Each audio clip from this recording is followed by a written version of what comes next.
মানুষ কাপড় পরা জানতো না, কে শিখিয়েছেন? আল্লাহ পাক। এমনকি কিভাবে কাপড় পরিধান করতে হবে, কিভাবে চাষবাস করতে হবে, কিভাবে এই পৃথিবীতে বেঁচে থাকতে হবে, এগুলো আল্লাহ রাব্বুল আলামিন জিবরাইল আলাইহিস সালামের মারফতে শিখিয়েছেন। আল্লাহ পাক পোশাক নাজিল করেছেন। শুরুতে মানুষ গাছের ছালপাতা পরে থাকতো না, এগুলো মিথ্যা কথা। আল্লাহ রাব্বুল আলামিন আসমান থেকে পোশাক নাজিল করেছেন প্রথম।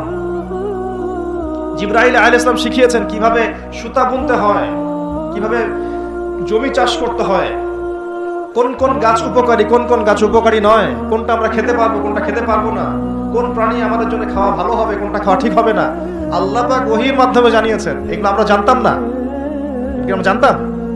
এমনকি কোন গাছে ঔষধি গুণাগুণ আছে, এটা আদম আলাইহিস সালামকে কে জানিয়েছে?